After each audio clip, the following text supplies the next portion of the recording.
you could, since we are talking about the Chaucer yoginis and many Dasa Mahavidya, so could you please, highlight the concept of, the how it is going to, lead people, or rather bring in people in, or rather, how should I say? I mean, uh, say somebody wants to study this Mhm. path, or rather get into the scholar tradition. So, how would they get in, and why should they get in? So, what is the aspect, or what are the aspects that would actually bring them into this field of studies? So why somebody should get into is that the this is I have been spoken in my first book, like if you really need to live, you Hmm. really need to extend your senses.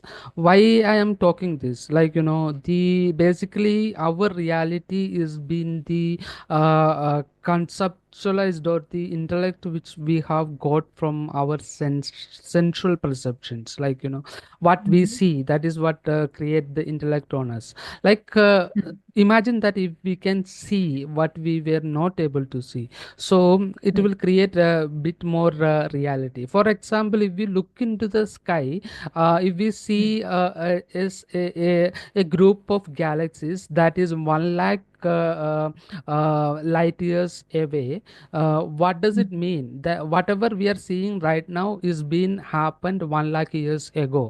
So Hmm. that means it is not real, because what we see is the light which has been happened in the 1 lakh years ago. So imagine that you will be having the ability to extend your senses, for example your eyesight, or some other senses. So the feeling towards the life will be much more intense, and when you get into this sort of experience, you can actually bend reality the way which you feel safe.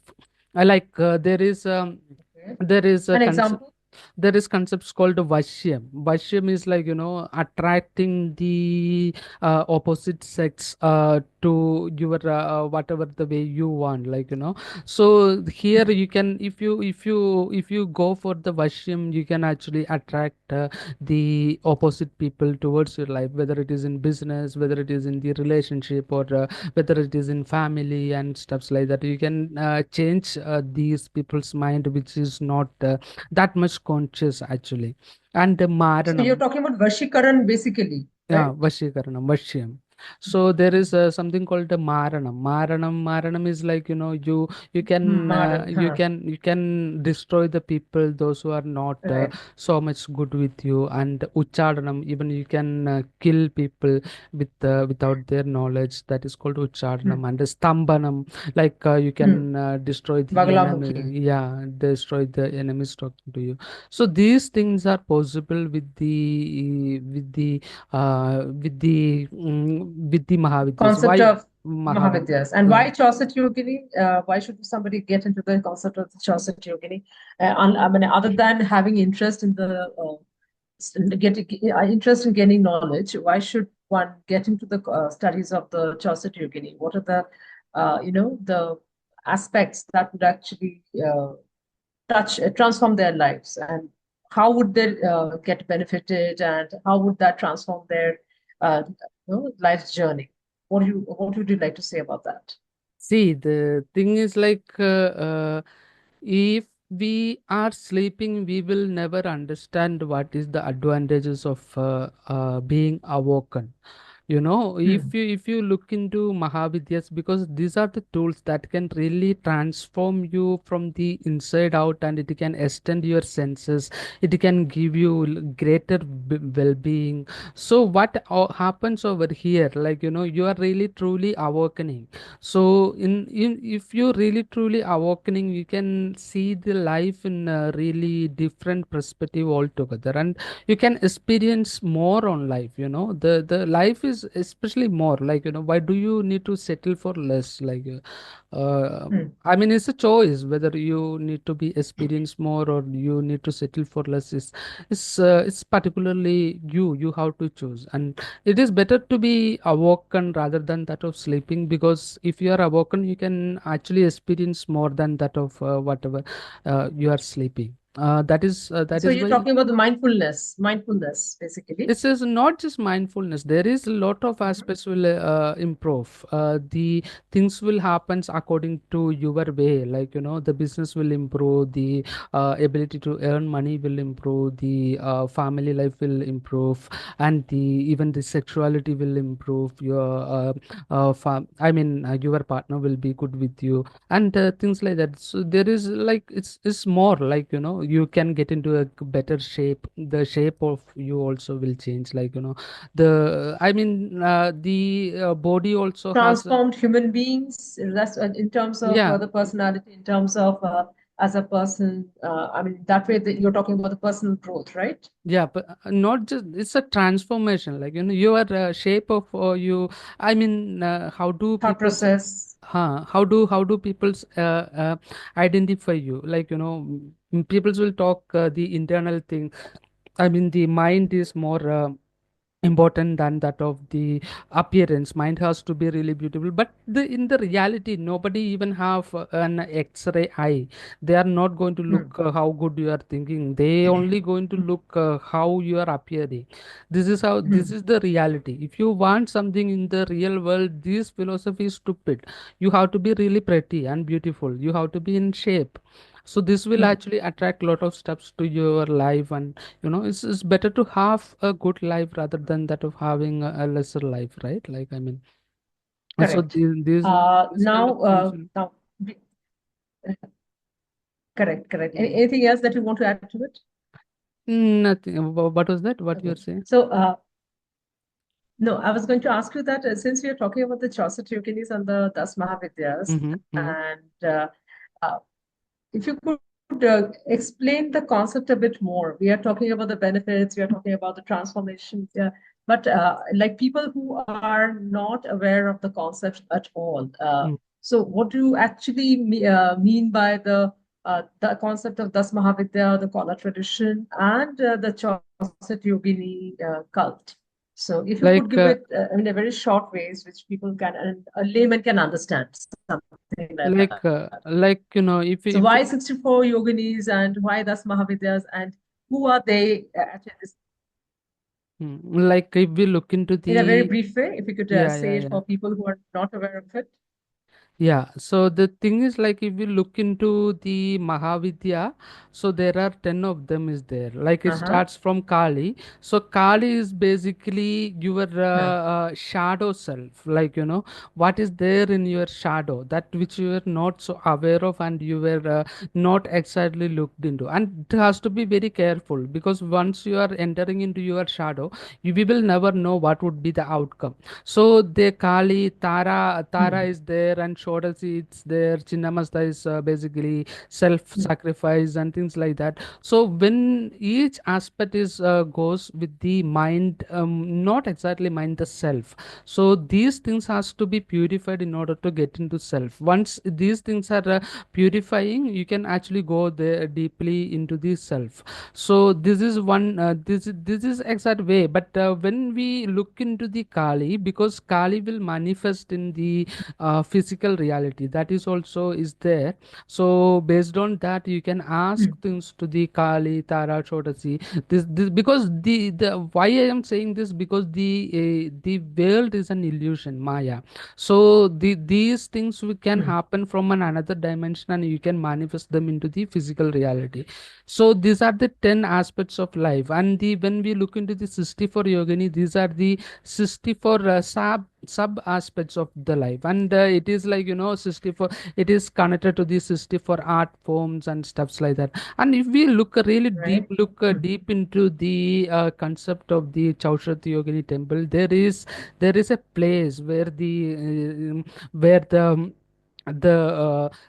tantric process or the spiritual process has been done. In that, Hmm. there are people, apart from other temple, like, we are praying towards the deity. Here, if you sit in the middle of this particular pida, all the yoginis are looking at on you. So it's other way around. Mm. So this will actually get you really deep into the self, and from there you will be I mean, when you actually understand the Brahma, like this is the nature of life, this is how the creation is happened, this is how the creation is going Mm. to happen. So what happens is that you Mm. can absolutely you can alter the reality from that particular place. That is really powerful. Okay. So, and regarding the initiation into the tradition, so could you please give some, ideas regarding the initiation to the process or into the So tradition, the how one basically gets initiated, how do you do it, and all that? So basically, the initiation happens in the Shakti path. Mm-hmm. Generally, the master who or the he who realized will generally transfer the spiritual energy by looking into the person. This is one of the way which can be energy can be transferred, or giving some sort of elements. It can be a yantra or mantra or a mala. Mm. So with this, the peoples can actually transfer this energy to the aspirant, and from here onwards, he or she will be in the path of the Shakti, and this is up to the third level. It's the master's job is to bring you to the Jagrat, and there is Okay. there is a fourth thing is like turiyam is there, which is like, not the jagrat or sopnam or sushupti. It's a jagrat means it's basically conscious. Okay, then there is Hmm. turiyam. Awareness. Turiyam is not in these three, it is on the fourth. And turyatitam, it's more than that of the turiyam, the next state of the Mm. turyatitam, because turiyam you can imagine, because you can understand what is Swapnam, Sushupti, and the Jagrat state. And but the Thorium, Thorium you can also Thorium also you can imagine, because it is not, it doesn't falls into these three categories, is actually called as Thorium. Could you please elaborate on the three terminologies that is it's just a one-liner for Like people who are not familiar with those terminologies? like One line each. Yeah, the Jagrat is the state where we are Awareness. awake, and we are Right. walking and things like that. And the ability, Mm-hmm. the level of the Jagrat will be different for different people. And the Right. Sopnam is the Hmm. state where we see dreams while we are Okay. sleeping. Hmm. Sushupti is the state where there is not even dreams are existing while we sleep. Hmm. So these are the three Okay. states, and the fourth Hmm. one is Turiyam. Turiyam doesn't Hmm. falls into any of these three category. This is Turiyam Hmm. and Turiya Atitam. Turiya Atitam, Hmm. Turiyam we can imagine because it doesn't falls into these three category is Any of the the states. Turiyam. Huh. Turiyam. Okay. So Hmm. somehow we will get an idea. If you are not experienced, if somebody Huh. experienced, he will not be able to talk how it is. If somebody doesn't Hmm. experience, he don't have it, he can actually get an idea by seeing these other three Hmm. states. And the fifth Okay. state is Turya Atitam, because you cannot even imagine that. How does it, like, Oh, because there is no acha. idea. Even the Thorium you Hmm. cannot imagine. It can be And anything. yeah, it can be anything. So Hmm. in the Shakti path, the master or the teacher will give an initiation by looking into the eyes, or the touching the third eye, or giving some Hmm. um, elements which can be, the yantras or malas or things like that. And from there is a process happens. And after that, the Hmm. entire purpose of this is to get you into the state of awareness. And after Hmm. that, there is something happens which transcend the awareness that can be only given by the yoginis or the mahavidyas or the absolute Okay. alone, like, we cannot do anything about that. So to get into that state, there is a certain kind of initiation process which is exist. That's with the, lights and lamps and threads Mm-hmm. and things like that. Once Hmm. somebody is good with the basic initiation, they can go into Hmm. that. And this is been watched whether he or she is able to continue this based on the things which happens over there. So when I was in Tiruvannamalai, I was giving one initiation to one lady. She is from North America, in the Mhm. Tiruvannamalai, and we were put the lights and things like that. And all of a sudden, there is for no reason wind start to happen. The lights are going away. So Okay, wow. we again lit the lamp, and again the wind.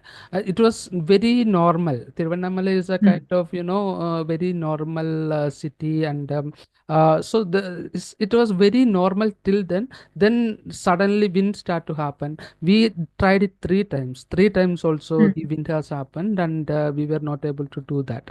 Then the from there we have given her a process to chant the yogini and ask. Her to take into this particular path, and after that we have to see what has to be done now. Okay. So now I mean, how would you do it for people if, say, somebody is staying at another different geographical location? So, say, for example, you're staying in Kerala, and Mhm. someone from any other part of the globe wants to connect with you and take their initiation from you. So, how would you go about with that? And somebody Basic. who is a layman who is not even introduced into the Chaucer Yogini cult or the Dasa Mahavidya. I'm not talking about those who have already got some knowledge. No, what Mhm. about people who have no knowledge about or rather no exposure to the concept? How would you go about with their initiation? The thing is, like, if they really want, they will come into this path somehow. This is how Hmm. it works, like, like Right? if you are an artist, you will get a circle of artist people. There's those who Correct. works You into the, attract. yeah, you Hmm. attract. So this is how it generally works. Like, people, those who are really interested into this, somehow they will get connected, and they will somehow fall into the place. Like, this is how it works.